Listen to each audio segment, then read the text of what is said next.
लाख चेष्टा करो, जहाँ तक रामचरितमानस का अभिप्राय है,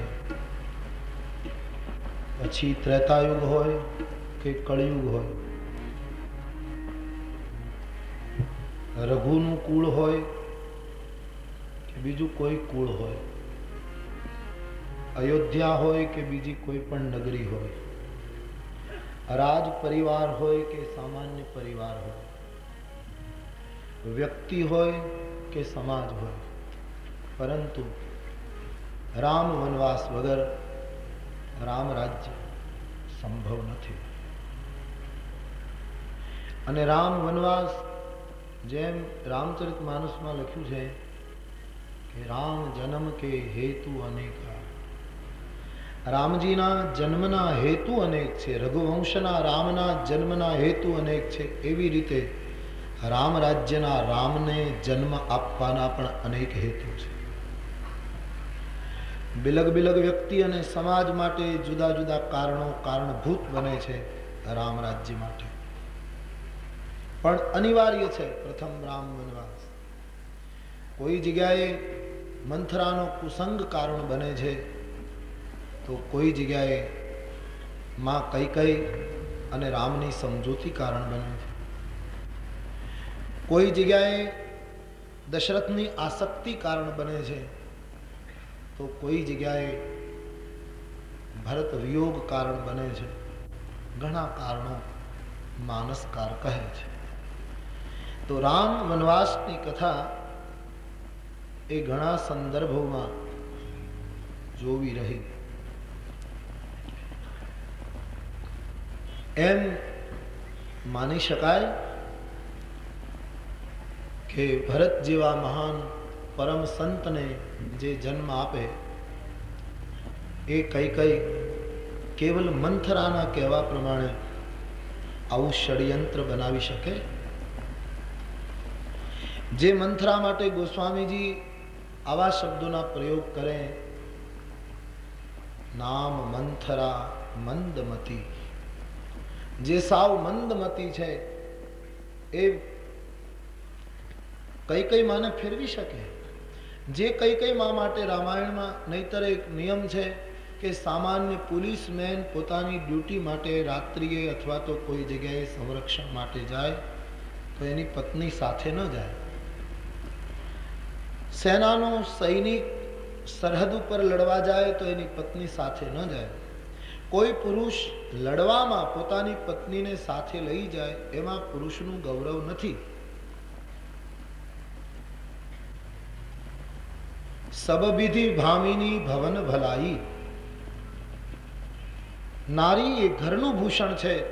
ગૃહિણી દ્વારા ગૃહ કહેવાય છે. તો રઘુવંશમાં જ્યાં આટલી મર્યાદાનું જતન થાય છે, એ અવધપતિ યુદ્ધમાં જાય સુરાસુર સંગ્રામમાં, ત્યારે એની સાથે કૈકેયીને લઈ જાય એ ક્યાં સુધી ઉચિત છે? પણ આ એક પ્રમાણ છે કે ભગવતી કૈકેયી એક એવું મહાન પાત્ર છે કે મહારાજ દશરથજીને વિષમ પરિસ્થિતિમાં જ્યારે એની જરૂર પડે ત્યારે એ યુદ્ધના મેદાનમાં પણ સાથે દેખાય છે. અને જે સમયે મહારાજ દશરથજી યુદ્ધમાં મુશ્કેલીમાં મુકાય ત્યારે એ કૈકેયીની સલાહ, એટલું જ નહીં, કૈકેયીનો સહયોગ યુદ્ધમાં મહારાજને મદદ કરે છે. તો જે મહિલાની યુદ્ધમાં પણ સલાહ લેવાય, સહયોગ લેવાય, એવી એક વીર મહિલા, એક સંતની જનની, એક મંથરા કહે અને ફરી જાય. હા, મંથરાના કહેવાથી રામાયણમાં કૈકેયીના કર્મને બદલાવતું દેખાડ્યું છે, પણ એ મને તમને શીખવવા માટે કે ભાઈ બહુ સાવધાન રહેજો. નાનામાં નાનો કુસંગ પણ માણસને બગાડી શકે છે. આ સાવધાન કરવા માટે. બાકી કૈકેયીની બુદ્ધિ ફરે એ કઈ. અને જો મંથરાના કહેવા પ્રમાણે જ એને બધું કહ્યું હોત તો રામાયણમાં બધા પ્રમાણો મળવા જોઈએ કે મંથરાએ જેમ કહ્યું કહ્યું તો હતું કૈકેયી માએ કે તું કહીશ એમ કરીશ, પણ બધા નિર્ણયો સ્વતંત્ર લીધા. એમાં કઈ મંથરાના શબ્દોનો મૂળ ભાગ છે, બાકી એના કહેવા પ્રમાણે કહ્યું નથી. તો પહેલી વાત તો એ કે માં કઈ કઈ મંથરાના કહેવાથી રામને વનવાસ આપે એટલી સામાન્ય માતા નથી. મને તમને એક ખૂબ મોટી પ્રેરણા આપવા માટે આ પ્રસંગ ધરાતલ ઉપર બરાબર છે કે ભાઈ કુસંગથી ચેતજો. આટલી મહાન માતાની બુદ્ધિ પણ જો ફરી શકતી હોય તો હું ને તમે કોણ? એટલે કુસંગથી ચેતજો. રામાયણમાં તો બહુ સત્સંગનો જેટલો મહિમા બતાવ્યો છે માનસમાં, એટલું જ કુસંગથી દૂર રહેવા માટે બાબાજીએ ગંભીરતાપૂર્વક આગ્રહ કર્યો છે. ઉનકે શબ્દો મેં સુનિए.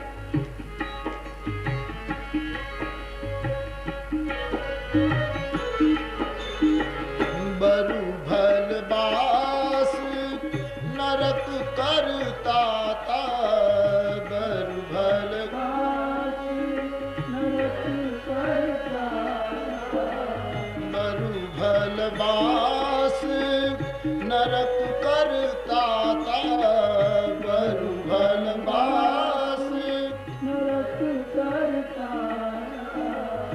दुष्ट संग जन विधाता, दुष्ट संग जन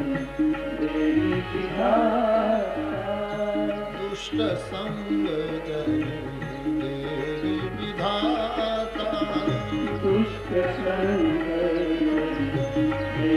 विधाता, दुष्ट संग जन विधाता.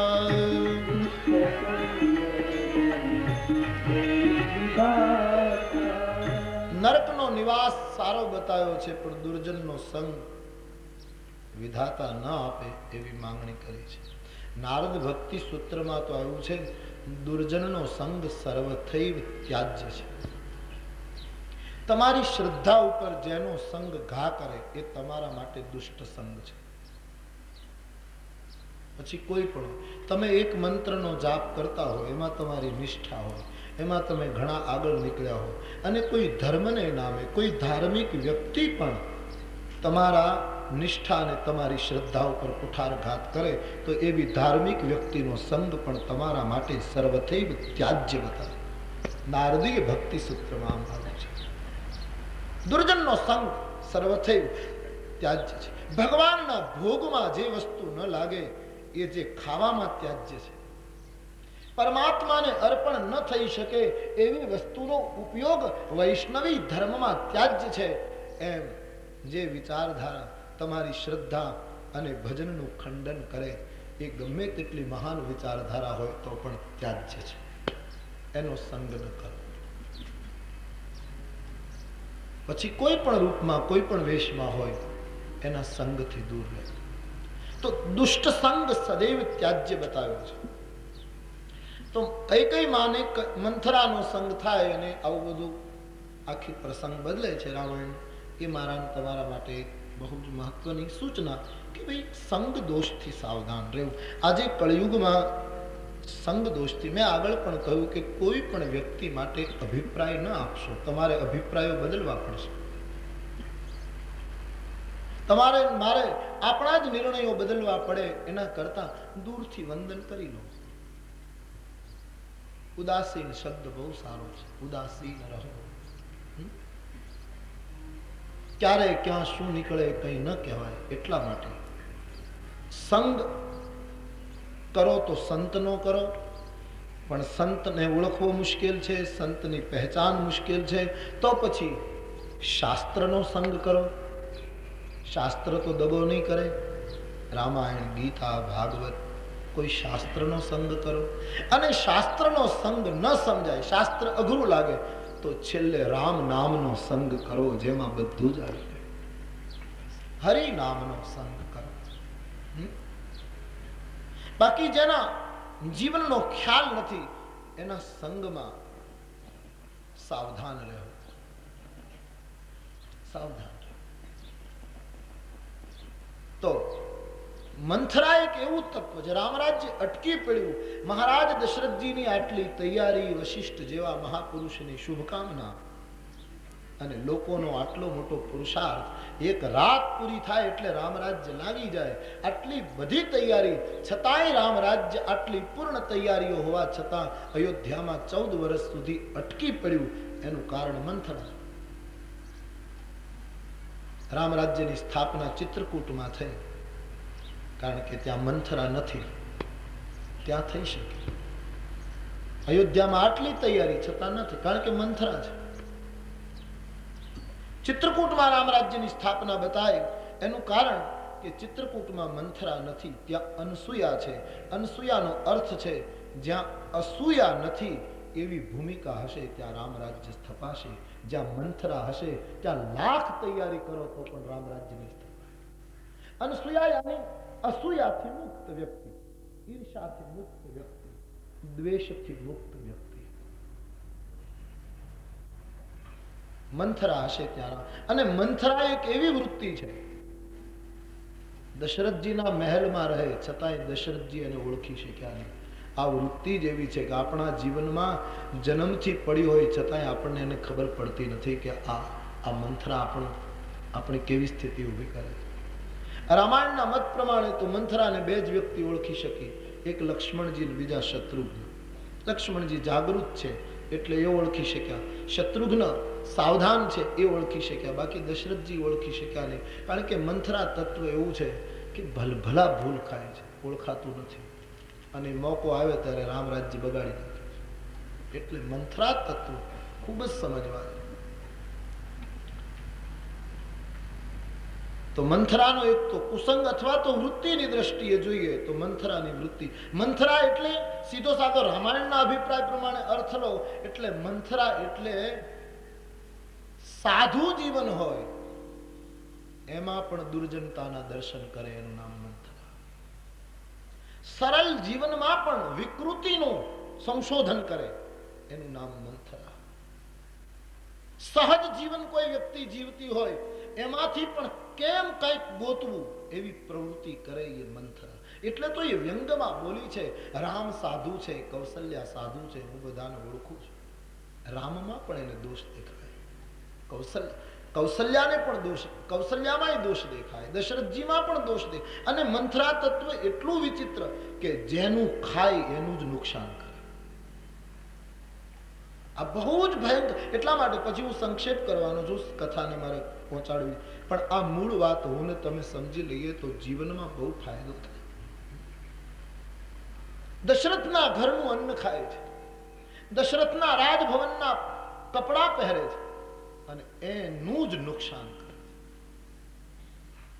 કેટલી વ્યક્તિઓ સમાજમાં એવી હશે જેનું ખાશે, જેનો આશ્રય લેશે, જેનું પહેરશે, જેનું ઓઢશે, જેને લીધે બડાઈ મેળવશે, જેને લીધે પ્રસિદ્ધિ પામશે, અને પછી એની જ નિંદા, એનું જ ખોદશે, એને જ મારવાની કોશિશ કરશે. મંથરા. હું તમે ધારીએ મેરે ભાઈ બહેન તો આનાથી બચી શકીએ. અને મંથરા એ તો સ્ત્રી રૂપ બતાવ્યું છે, બાકી કઈ એક રૂપમાં નથી હોતી. એના તો રૂપ કેટલાય છે. એ ક્યારેક સ્ત્રીના રૂપમાં, પુરુષના રૂપમાં, ન જાણે અનગણિત રૂપમાં આપણા જીવનમાં આવે છે. રામકથા સાંભળીને નિર્ણય કરજો ફરી એક વખત, જે વસ્તુ ઉપર મારો ખૂબ વજન રહ્યો છે કે કોઈની ઈર્ષા, કોઈની નિંદા, કોઈનો દ્વેષ હું નહીં કરું, આવો સંકલ્પ કરજો. એ મંથરાને શત્રુઘ્નની જેમ મારજો. શત્રુઘ્નએ મંથરાને મારી પછી આપ રામાયણ જોશો, શત્રુઘ્ન મહારાજ જ્યારે મંથરાને મારે છે ત્યારે એનામાંથી રક્ત નીકળ્યું છે, ધરતી ઉપર પડી ગઈ છે. એનો અર્થ એમ થયો કે મંથરા અવિરક્ત થઈ. અને શત્રુઘ્નના માર્યા પછી આનંદની વાત એ છે કે આખા રામાયણમાં મંથરા ક્યાંય દેખાતા નથી. પછી દેખાતા નથી કોઈ જગ્યાએ. તો મંથરા તત્વ આપણા જીવનને બગાડે છે. આપણે સત્સંગ કરીએ છીએ, ફરી એકવાર કહું, આપણે રામધૂન લઈએ છીએ, આપણે કથા કહીએ છીએ, કથા સાંભળીએ છીએ, દેવ મંદિરમાં દર્શને જઈએ છીએ, આપણે ભજનમાં રુચિ ધરાવીએ છીએ, એટલા માટે આપણી જવાબદારી વધારે છે. બાકીના માણસો ગમે તેમ કરે તો કરે, પણ સત સમાજ લોકો જેને સત્સંગી માને છે, સજ્જન માને છે, સાધુજન માને છે, ડાયા માને છે, ધાર્મિક માને છે, પ્રતિષ્ઠિત માને છે, સભ્ય માને છે, આદરણીય માને છે, એ બધાની જવાબદારી છે કે મંથરા તત્વથી સાવધાન રહે. बहुत मोटा मोटा ने पकड़ा है आ तत्व. हम तो मैं पुनः एक बार याद कर रहा हूँ इस सूत्र को कि हम देखते रहते बड़ो बड़ो को मंथरा ए पकड़ा है. दया आवे એવું જીવન લાગે આપણને. સાવધાન સાવધાન સાવધાન. ઉપનિષદનું સૂત્ર છે, આપ બોલો. પરાપવાદ મુક્તો જીવન મુક્ત. પરાપવાદ થી જે મુક્ત થશે એને ઉપનિષદકાર કહે એ જીવન મુક્ત હશે. પરાપવાદ થી મુક્તિ, પર નિંદા થી મુક્તિ, પર ઈર્ષા થી મુક્તિ, પર દ્વેષ થી મુક્તિ એ જીવન મુક્તિ છે. હવે આના કરતા તો બીજી કોઈ સરળતા હોઈ શકે. કોઈ પણ કપડામાં, કોઈ પણ ક્ષેત્રમાં હું ને તમે જીવન મુક્ત થઈ શકીએ જો પરાપવાદથી મુક્ત થઈ શકીએ. સાધુતા તો રાવણમાં પણ રામને જુએ, ત્યારે મંથરા તત્વ રામમાં પણ વિકૃતિનું દર્શન કરે છે. તો સત્સંગ સાંભળો છો, આટલી શિસ્ત, આટલી શાંતિ, 6 કલાક તપસ્યા કરો છો આ ગરમીમાં, તો સૂત્રોને બરાબર પકડજો. રામાયણ સાંભળીને નક્કી કરજો અમે મંથરા તત્વને પ્રહાર કરીશું તો રામ રાજ્ય થશે. પણ બહુ મુશ્કેલ પડે છે. અવસર આવે ત્યારે ભલભલાને મંથરા પકડે છે. હું ઘણી વાર કયા કરું કે આ આકાશ આટલું મોટું છે, આમાં જેને પતંગ ઉડાડવી હોય ઉડાડે, પણ એકાબીજાના દોર શું કામ કાપે છે એ મને સમજાતું નથી. પતંગ ઉડાડ્યા કરો, તમારે મોટી ઉડાડવી હોય, રંગીન ઉડાડવી હોય, સફેદ ઉડાડવી હોય, લાલ ઉડાડવી હોય, આ આકાશ ક્યાં તમને ના પાડે? ઉડાડો, જેટલી ઉડાડવી એટલી.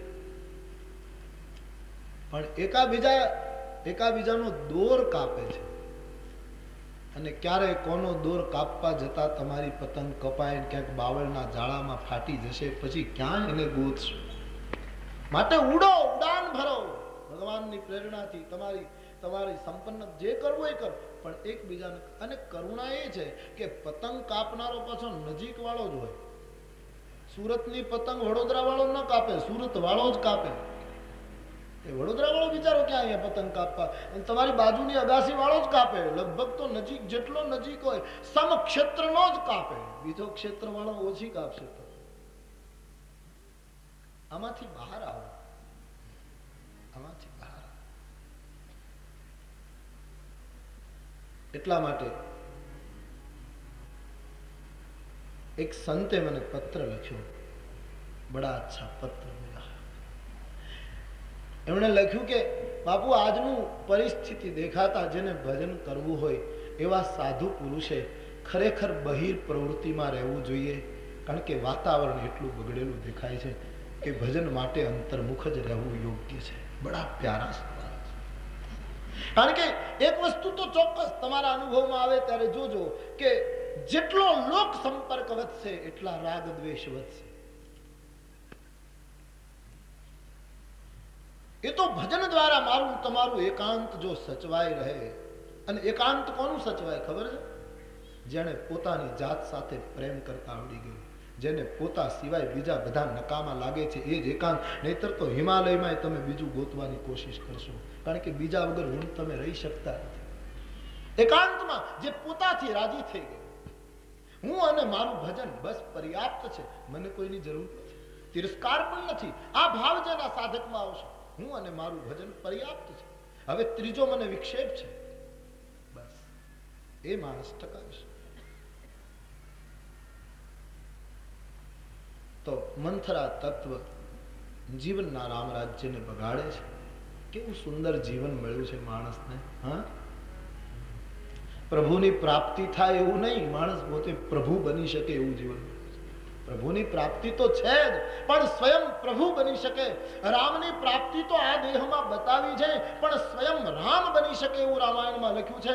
લોભ પાસ જહી ગર્ન બંધાયા, સો નર તુમ સમાન રઘુરાયા. નારી નયન સર જાહિન લાગા, ઘોર ક્રોધ નિશિ તમસો જાગા. અને લોભ પાસ જહી ગર્ન બંધાયા, સો નર તુમ સમાન રઘુરાયા. રામ બની શકાય એવી વ્યવસ્થા છે. આવા જીવનમાં ચૂક કરવી એ બુદ્ધિમતા નથી. ખૂબ શાંત ચિત્તે વિચારવું રહે. તમારી પાસે બીજાની કોઈ નિંદા કુથલી કરવા આવે તો પ્રેમથી ના પાડો કે ભાઈ આ ગંદકીમાં અમને નહીં નાખો, મહેરબાની કરીને તમે કર્યા કરો, તમે અમને આમાં નહીં નાખો. હા, પણ ખબર નહીં, બહુ રસ બહુ પડે. માણસ સાંભળવા માટે એમ કે કોઈ વાત કરે, કોઈની નિંદા તો કહે એમ હોય ને, ન હોય એટલે પેલો વધારે બોલે. ન મળે તો મેં તો એવા દાખલા હવે પ્રત્યક્ષ જોઈ લીધા છે કે ગોતતા હોય કોની પાસે નિંદા કરવી, બીજા ગોતે, 5 જણને ગોતીને શરૂઆત કરે. બીમાર માણસો આનાથી બહાર આવે. સત્સંગ આટલા માટે છે, ભગવત કથા આટલા માટે છે. હા, આટલી મોટી શક્તિ ખર્ચાય તમારી આયોજન કરનારની, આટલી સંપત્તિ ખર્ચાય, આટલો સમય ખર્ચાય, અને એનું ફળ જો બરાબર ના આવે તો એક મોટો પ્રવાહ ક્યાંક બેકાર જતો ન રહે. એટલા માટે આનું કંઈક 5, 10, 15% ફળ આવવું, આનું કંઈક ફળ લાવવું. તો મંથરાની બુદ્ધિ ફેરવી સરસ્વતી. મંથરાને અયોધ્યાનો ઉત્સવ સળગાવવા લાગ્યો. અને મંથરા કૈકેયીની પાસે જઈને ચૂપ બેસી ગઈ. ત્યારે માં કૈકેયીએ એને પૂછ્યું કે તું ચૂપ કેમ? વાર વાર પૂછ્યું છતાંય ન બોલી તો માને શંકા પડી. એમણે તુરંત પૂછ્યું, રામ કુશળ તો છે? માં કૈકેયીનો રામ પ્રેમ અહીં દેખાય છે. કુશળ તો છે રામ. પછી દશરથજીની કુશળતા, પછી ભરત લખન રિપુસુદન અહીં ભાકુવરી ઉરસાલ, ભરત લખન શત્રુઘ્નની કુશળતા પછી પૂછી. પહેલા રામની કુશળ પૂછી. મંથરાએ કહ્યું, રામ સિવાય કોઈને કુશળ છે જ નહીં. જેને મહારાજા કાલે રાજ તિલક કરે. માં કઈ બહુ રાજી થયા, મારી ઈચ્છા પૂરી થાય. મહારાજની ચરણ સેવા કરતા હું રોજ કહેતી કે રાઘવ લાયક છે. અને ભરતજી જાણતા હતા મારી માં રામ પ્રેમી છે, એટલે ભરતજી કઈ પાસે બહુ રહ્યા જ નથી. સંત છે, જાણે છે કે આ મારી માની પાસે હું રહીશ તો મારી માની મમતા મારામાં લાગશે. જેટલી મમતા મારામાં વધશે એટલી રામમાં પ્રીતિ ઓછી થશે. એટલે હું એનાથી દૂર રહું તાકી માની પ્રીત રામમાં વધારે. એટલે સંત ભરત માને રામમય રાખવા માટે સદૈવ દૂર રહ્યા છે, રામ પ્રેમીથી. અને પ્રેમનો નિયમ છે મેરે ભાઈ બહેન, પ્રેમ હોય કોઈ દિવસ નફરત ન કરે. જે પ્રેમની પાછળ તમારી રાજનીતિ હશે કે તમે પ્રેમ ક્યારે બદલી નાખશો કઈ નક્કી નહીં. તમારા પ્રેમનું કેન્દ્ર ક્યારે ફેરવી નાખશો એ કઈ નક્કી નહીં. હા, પ્રેમ કઈ માનો પ્રેમ છે કઈ બદલે એવું નથી, પણ ઉપરથી ઘટનામાં લીલામાં એવું બતાવ્યું છે. તો રામની કુશળતા પૂછી ત્યારે મંથરાએ કહ્યું, રામ સિવાય કોઈને કુશળતા છે જ નહીં. જેને જનેશ યુવરાજ પદ આપે. રામને રાજ તિલકની વાત સાંભળતા અતિ પ્રસન્ન થયા. મંથરાને અવળું લાગ્યું. એમણે કહ્યું કે બહુ રાજી થવા જેવું નથી. રામને રાજ તિલક થાય એ મેં કહ્યું ત્યારે ખબર મળ્યા કે પહેલા? અરે કહ્યું પહેલા ખબર હોય તો મારું મહેલ શણગાર્યો હોય, ઉમા કૌશલ્યાને મદદ કરતી હોઉં, તે હમણાં ખબર આપ્યા. મહારાજ આવશે પછી એ ખબર આપશે. ત્યારે મંથરાએ કહ્યું કે દેવી, રાજ તિલકની તૈયારી 15 દિવસથી થઈ રહી છે. તમને સમાચાર મારા દ્વારા મળે છે. આની પાછળ આખું એક મલિન વિચાર કામ કરે. આમ કહીને એમણે વિષ રેડવાની શરૂઆત કરી. અને કઈ માનું માનસ રામાયણના કથાનક પ્રમાણે ફરે છે. ફીરા કરમ પ્રિય લાગી કુચાલી, આમ લખ્યું છે. પણ એક કુસંગ બતાવવા માટે કૈકેયીની પુત્રી તરીકે કૈકેયીને જોઈએ ત્યારે આ પ્રસંગ બરાબર લાગે. ભરતની માતા તરીકે કૈકેયીને જોઈએ ત્યારે એને લાખ નમસ્કાર કરવા પડે. બે રૂપ છે માં કૈકેયી. તો એક કારણ તો આ કુસંગ કે માં કઈ એના કહેવા પ્રમાણે બધી તૈયારી કરી અને વરદાન માંગવાનું મંથરાએ એને શીખવી દીધું કે પુત્રને માટે રાજ ને રામ માટે વનવાસ માંગજો, કોઈ ભુવનમાં જઈને સૂઈ જાઓ, દીવાબત્તી બંધ કરી દો વગેરે. એક તો આ છે કુસંગ. બીજું કારણ રામ અને માં કૈકેયીની યોજના. ભગવાન રામજીએ માં કૈકેયીને કહેલું કે માં તું મને પ્રેમ કરે તો એક પ્રશ્નનો જવાબ આપ કે તારા પુત્ર રામની પ્રતિષ્ઠા સંસારમાં વધે એ તને ગમશે કે પ્રતિષ્ઠા ઘટશે એ તને ગમશે?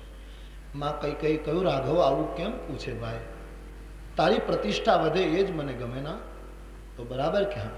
તો માં જે વ્યક્તિ જે જગ્યાએ જે કામ કરવા જાય એ કામ કરે તો જ એની પ્રતિષ્ઠા વધે કે એ કામને બદલે બીજું કામ કરે તો પ્રતિષ્ઠા વધે? બોલે નહીં માં, એ તો સીધી વાત. જે કામ માટે આપણે ગયા હોઈએ એ કામ કરીએ તો જ પ્રતિષ્ઠા વધે, એના બદલે વિપરીત કામ કરીએ તો પ્રતિષ્ઠા ઘટે. બરાબર કે હા? રામજીએ બહુ સરસ તર્ક લીધો છે કે તો હું જન્મો છું એની પાછળના કારણોમાં શાસ્ત્રો અને પુરાણોમાં અને રામચરિત માનસમાં કોઈ જગ્યાએ એવું એકેય કારણ નથી આપ્યું કે રામનો જન્મ રાજ ભોગવવા માટે છે. મારા જન્મની પાછળ જે કારણો છે એમાં વિપ્રધૈન સુર સંત હિત લીનહ મનુજ અવતાર, બ્રાહ્મણોને માટે, સંતોને માટે, ગાયોને માટે, આ બધાના માટે મારો અવતાર છે. અમે ક્યાંય એમ નથી લખ્યું કે રાજ ભોગવવા રામનો અવતાર. રામાયણમાં તો પળે પળે પ્રતિપાદન છે ને, ભગત ભૂમિ ભૂસુર સુરભી સુરહિત લાગી કૃપાર. ભક્તો માટે, ભૂસુર માટે, ગાયો માટે, દેવતાઓ માટે કૃપાલનો અવતાર છે. માં મારા માટે ક્યાંય એવું તો લખ્યું નથી કે અયોધ્યાની ગાદીની સત્તા ભોગવવી એટલા માટે મારો જન્મ. તો મારો અવતાર સંતો માટે, ધર્મ માટે, સંસ્કૃતિ માટે, આચાર્યો માટે, ગાયો માટે હોય. અને હું રાજ ભોગવવા બેસી જઈશ તો મારી બદનામી નહીં થાય? જે કામ કરવા આવ્યો હું એ કામ ન કરું અને બીજું કરું તો પ્રતિષ્ઠાને હાનિ. સીધી વાત છે, તર્ક સંગત વાત હતી. નહીં તો આપણે વ્યવહારમાં અનુભવીએ, આપણે જે કામે ગયા હોય એ કામ ન કરીએ તો નિંદા જ થાય. હું હંમેશા કયા કરું કે અમે અહીંયા કથા કરવા આવ્યા અને કથા ન કરીએ તો ટીકા થાય. સીધી છે વાત. મારે 6 કલાક કથા કરવી જ જોઈએ, કથા માટે અમને બોલાવે. હવે એને બદલે કાલે હું એમ કહું કે કાલે સવારની કથા થશે પણ બપોર પછીની કથા નહીં થાય કારણ કે અમારે 3 થી 6 માં જવું છે. તો તમે અમારા માટે શું વિચારો? કારણ કે તમારી શ્રદ્ધાના દોરા તો બહુ પાતળા છે, ક્યારે તૂટી જાય કઈ નક્કી નહીં. સમાજની શ્રદ્ધા તો કેટલી પાતળી. એટલે કબીર કઈ સામાન્ય વણકર નહોતા. સમાજના પાતળા પોતને વણીને મજબૂત કરવાનું કામ એ આદેશનો વણકર કબીર કરતો હતો. કારણ કે લોકોની શ્રદ્ધા, તમે તો 5 મિનિટમાં ફરી જાઓ, તમારું કઈ નક્કી છે? 5 મિનિટમાં આમથી આમ થઈ જાય. શ્રદ્ધા બહુ નાજુક છે લોકો. એટલા શંકરાચાર્ય મહારાજ કહે છે ઘણું શુદ્ધ હોય, વાત બિલકુલ પાકી હોય તો પણ જો લોક વિરુદ્ધ હોય તો ન કરો. ના કરણીયમ ના ચરણીયમ, ના પાડે. અમે એવું કરવાના નથી પણ કદાચ કાલે કહીએ કે ભાઈ 3 વાગ્યાની કથા નહીં થાય, અમારે જવું 3 થી 6 માં. કયું હાલે ભાઈ? તો શું તમે આમ એકદમ તમારી તકલીફ જે થાય શું થાય? જે કામ માટે જે વ્યક્તિની નિયુક્તિ હોય એને એ કાર્યની ન્યાય આપે. વરરાજો પરણવા જાય ત્યારે એને મર્યાદાથી પાટલા ઉપર બેસવાનું, એને બોલવું, ચાલવું, એને બધાને ન્યાય આપવાનો. ક્યાં વર તરીકે ગયા પછી એના વર્તનમાં જો ફરક પડે તો એ જાનને બદનામી મળે, એ માંડવા લજ્જિત થાય, એ ફેરા સફળ ન થાય, એ ફેરો સારો ન થાય. એમ હું તમે અહીંયા વર બનવા માટે આવ્યા છીએ, સાધુ બનવા માટે આવ્યા છીએ, શ્રેષ્ઠ બનવા માટે આવ્યા છીએ અને જો એ ન કરીએ તો અહીંનો ફેરો બરાબર ફળ્યો ન કહેવાય, ફેરા બગાડ્યા કહેવાય. ફેરો ફળવો જોઈએ. એટલે મીરા કહે ફેરો ફળે તો આ ફેરો કામનો અને નહીતર ફેરે ફેરે જાજો ફેર. ફેરો ફળવો જોઈએ.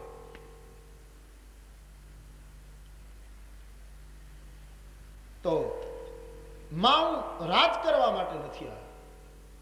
તો રામજીને કઈ માએ પૂછ્યું કે શું કહેવા માંગે? માં, મને રાજગાદીની વાત આવે ત્યારે તું મને વનવાસ આપ, આ બદનામી તું લે. માં કૈકેયીના નેત્રમાં આંસુ આવ્યા કે ભાઈ મને તારો વનવાસ? બોલે હા, મેં જગતને અમૃત આપવા માટે કોઈએ વિષ પીવું પડશે. અને કૈકેયી માને રામકથાના માધ્યમથી જોવાથી કહી શકાય કે રામાયણના મંથનમાં કૈકેયી માં શંકર બની છે. એણે વિષ પી અને નીલકંઠનું પાત્ર ભજવું છે. અને બીજું કૈકેયી સદગુરુ બની છે રામાયણમાં, કારણ કે સદગુરુ આદેશ આપે. કૈકેયી માએ જે આદેશ આપ્યો એમાં વશિષ્ઠથી લઈને કોઈ બદલી, વિરોધ બધાએ કર્યો પણ કોઈ બદલી ન શક્યો આદેશ. આદેશ સદગુરુ જ આપી શકે, એમાં કોઈ ફેરવી ન શકે. આદેશ એટલે આદેશ, બસ. કૈકેયી માનો આદેશ છે, તાપસ વેશ વિશેષ ઉદાસી 14 વર્ષ રામ વનવાસી. આમાં તમામે વિરોધ કર્યો, કડો વિરોધ થયો. કૈકેયી માને ગાળો દીધી લોકોએ, પણ એનો નિર્ણય ન ફેર્યો. એ તો 14 વર્ષ વનવાસ થઈને જ રહે. આદેશ છે કે રામાયણની નીલકંઠ છે. તો આવી એક યોજના વિચારાઈ હતી 14 વર્ષ પછી રામ રાજ્ય સંસારને આપવા માટે. અને એ યોજનાને અનુરૂપમાં કૈકેયી વર્ત્યા હતા. અને ભગવાન રામજીએ કૈકેયીને કહી પણ દીધું કે તું મારો વનવાસની યોજના કરીશ માં, એટલે હું તને પડદામાં નથી રાખતો. પછી તને એમ થાય કે મને કહ્યું નહીં એટલે પહેલા કહી દઉં કે મારા વનવાસની યોજના તું પૂરી કરીશ એટલે તારે 3 વસ્તુ ભોગવવી પડશે. શું? એક તો પ્રતિષ્ઠા જતી રહેશે, દુનિયામાં તને પ્રતિષ્ઠા કોઈ નહીં આપે, પણ જગતનું કલ્યાણ થશે. બીજું, તારો પુત્ર તારો સંગ છોડી દેશે, ભરત તને માનશે નહીં, એનો મારા તરફનો પ્રેમ અતિ છે, એ છોડી દેશે. અને ત્રીજું, જે કોઈ મહિલા સંસારમાં સહન નથી કરી શકતી એવી એક ઘટના ઘટશે. માં, તારે વિધવા થવું પડશે, મારા પિતાનું મૃત્યુ થશે. પુત્ર, પ્રતિષ્ઠા અને પતિ 3નો ત્યાગ કરીશ, પણ આ દુનિયાને રામ રાજ્ય મળશે. આ જગત રામ રાજ્યમાં થઈ જશે યુગો સુધી, કોઈ પણ રીતે. પણ સમજદાર માણસો રામની આંખે તને જોશે, એ બધા તને લાખ લાખ નમસ્કાર કરશે. કારણ કે કૈકેયીને સમજવા માટે રામ આંખ સિવાય બીજી કોઈ આંખ ચાલે. વશિષ્ઠજીની આંખ પણ થોડી નબળી દેખાણી કૈકેયીને સમજવા માટે. એટલે તો ચિત્રકૂટની તળેટીમાં વશિષ્ઠજીએ પણ કૈકેયીની થોડી આલોચના કરી. એક રામ નેત્ર જ ભરતની આંખ પણ બરાબર ન સમજી શકી, રામની આંખો જ કૈકેયીને સમજી શકી. તેથી રામના નેત્રો જરૂરી છે કૈકેયીને સમજવું. નેત્રમાં આંસુ આવ્યા છે. કૈકેયીએ કહ્યું, રાઘવ, હું તારો વનવાસ ન જોઈ શકું ભાઈ, એના કરતા તો અમારું મૃત્યુ થાય. માં, જગત કલ્યાણની વાત છે, આખા સમાજને ઉપર લાવવો છે. કૈકેયી માએ બહુ સરસ પ્રસ્તાવ મૂક્યો કે તારે વનમાં જઈને આ બધું કરવું હોય તો મને શું કામ આમાં રાખે? તારા પિતાજી જ તને વનવાસ આપે એવું કંઈક યોજના કરો ભાઈ, અને વચનબદ્ધ કરી લો મહારાજને. ભગવાને કહ્યું, માં, એ યોજના મેં વિચારી પણ એમાં સફળ થવાય એમ નથી. કારણ કે મારા પિતાજી મને વનવાસ આપે તો શાસ્ત્રના નિયમ પ્રમાણે બાપ કરતા માનો 10 ગણો અધિકાર પુત્ર ઉપર છે. તો મારા પિતા વનવાસ આપે તો માં કૌશલ્યા પોતાના શાસ્ત્રીય અધિકાર પ્રમાણે વનવાસમાં ફેરફાર કરાવી શકે, વનવાસને અટકાવી શકે. તો માં કૈકેયી કહ્યું તો પછી કૌશલ્યા માને જ નિમિત્ત બનાવી દો. બોલે એ પણ મેં વિચાર્યું, પણ નિયમ એવો છે કે પિતા કરતા માનો 10 ગણો અધિકાર અને સગી માં કરતા સાવકી માતાનો 10 ગણો વધારે. કૌશલ્યામાં મને વનવાસ આપે તો માં તારા અધિકાર પ્રમાણે તું વનવાસ ફેરવી શકે, પણ તું વનવાસ આપી દે તો પછી આ દુનિયામાં કોઈ ફેરવી શકે. નાની કોર્ટનું અપીલ હાઈકોર્ટમાં જાય, હાઈકોર્ટની સુપ્રીમ કોર્ટમાં જાય, પણ સુપ્રીમ કોર્ટ પછી એનો નિર્ણય કોઈ રાષ્ટ્રપતિ બદલી શકે. ત્યારે અહીંયા તો રાષ્ટ્રપતિ અને હાઈકોર્ટ બંને સંમત છે. માં કૈકેયી હાઈકોર્ટ છે, ભગવાન રામ રાષ્ટ્રપતિ છે, બંને સંમત છે. તો નિર્ણય કોણ બદલી શકે? માટે માં તું જ નિર્ણય કરે. જગતને રામ રાજ્ય મળશે, જગતને પ્રેમ રાજ્ય મળશે. કેટલું મોટું બદનામી અને પેલું સહન કરી માં કૈકેયી આના માટે સંમત થયા. અને એટલા માટે કૈકેયી મંથરા નિમિત્ત બની છે. કૈકેયી માં કોપ ભુવનમાં ગયા છે. મંથરા કઈ કોઈ સામાન્ય ઝૂંપડામાં રહેનારી મહિલા નથી કે મંથરા એક કોઈ એને કાનમાં ભંભેરે અને સીધા જૂના કપડાં ફેંકી દે, એકદમ ખીચ કરી અને રીસ કરીને પોતાના મકાનમાં આવી રીતે બધી દીવાબત્તી ઓલવી નાખી. કોઈ સામાન્ય મહિલા નથી આ કે મંથરા કહે બધા. પણ માં કૈકેયી સદગુરુ એને કહેવાય જે પોતાના ચરિત્રમાં ઉતારીને આદેશ આપે.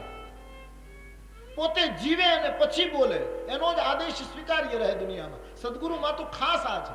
સદગુરુ એને જ કહી શકાય જે આચરણમાં ઉતારી પછી જ બોલે, એનો જ આદેશ સફળ થાય, નહીતર આદેશ ટકે નહીં.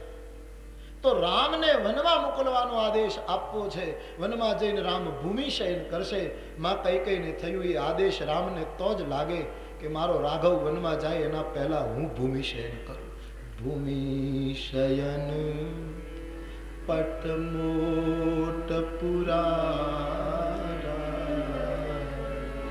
ભૂમિશયન પટ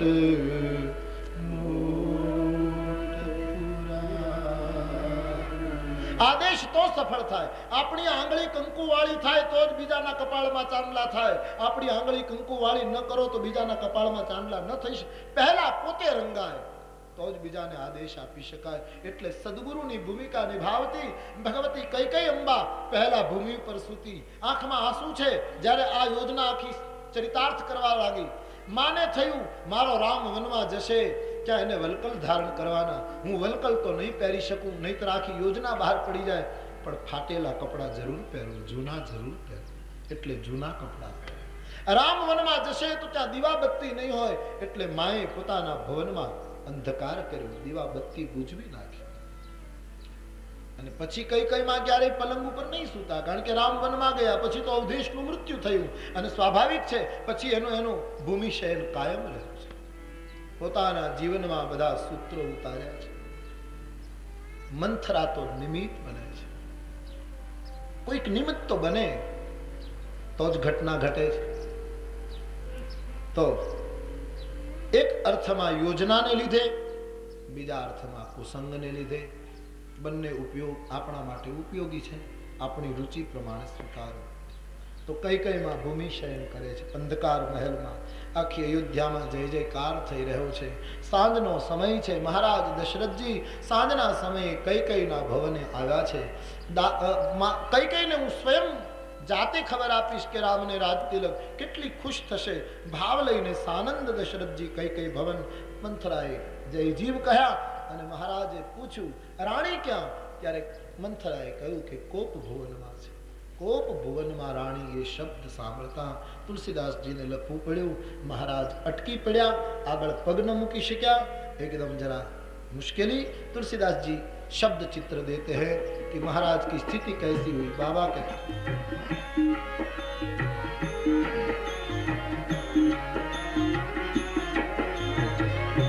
कोप भुवन सुनी सकुचे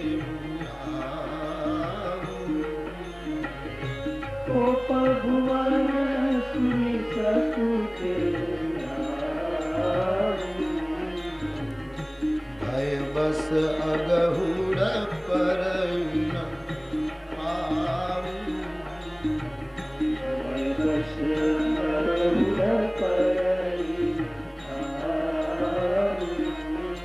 ભય લાગ્યો, આગળ કદમ ન મૂકી શક્યા. જેના બાહુબળથી ઇન્દ્ર સલામત રહે, મોટા મોટા સમ્રાટોના મુકુટમણી જેના પગમાં ઘસાય, આવી મહાન વ્યક્તિ એક રાણી નારાજ થઈ, એમાં સુકાઈ ગઈ, સ્તબ્ધ થઈ ગઈ. બાબાજીને ગમ્યું નહીં એટલે એકદમ આલોચના કરતા હોય એવી ચોપાઈ લખી નાખી. માનસકાર કહેતે સો સુનીતિ અરીસ ગયે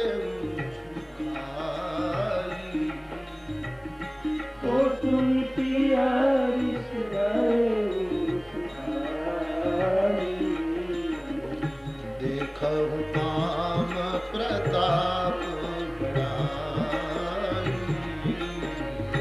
देखहु काम प्रताप बड़ाई, देखहु काम प्रताप बड़ाई, देखहु काम प्रताप કામના પ્રતાપની બડાઈ તો જુઓ, કામ પ્રભાવ તો જુઓ કે આટલા મોટા પુરુષને અટકાવી દીધા. અંદર ગયા, કૈકેયીનું ભૂમિશયન જોયું, દીવાબત્તી બંધ કરી દીધેલા, આભૂષણો ફેંકી દીધેલા. મહારાજને થયું કે રાણી શું કામ રીસાયા. એકદમ અંદર જઈ રાણી કૈકેયીને મહારાજ પ્રશ્ન પૂછે છે કે હે રાણી, आप શું કામ રિસાયા, કારણ શું છે? અને તુલસીદાસજી બહુ સુંદર શબ્દનો પ્રયોગ કરે છે. કઈ અર્થો વે એ શબ્દ બહુ ઉપયુક્ત. રાની રિસાની પરસત પાની પતિહીન વારગી કહે તું. રાની રિસાની પરસત પાની પતિહીન વારગી માનહું સરોષ ભુઅંગ ભામિની વિષમ ભાતિ વિહારગી માનહું સરોષ ભુઅંગ ભામિની વિષમ ભાતિ વિહારગી દો બાસના રસના બરમરમ ઠાકર દે તુલસી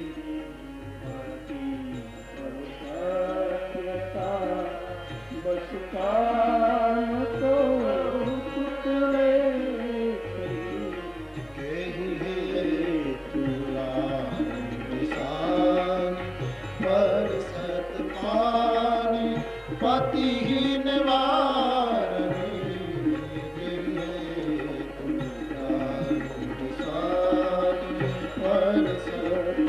માનસકાર કહે છે, દશરથજીએ સ્પર્શ કરીને પૂછ્યું, રાણી શું કામ રીસાયા? સ્પર્શ થતા પતિને ધક્કો દીધો. તુલસીદાસજીએ કૈકેયીનું એ વખતનું વર્તન, એણે જે હાથથી ધક્કો માર્યો એ સ્થિતિને જોતા ઉપમા આપી, માનહું સરોષ ભુઅંગ ભામિની. જાણે ખૂબ જ રોશીલી સર્પિણી ડસવા માટે ઊભી થઈ હોય એવું લાગ્યું. કૈકેયી માને સર્પિણીની ઉપમા ગોસ્વામીજી આપી. એનો એક અર્થ એ છે કે સર્પિણી ભૂખી થાય ત્યારે પોતાના ઈંડાને ખાઈ જાય.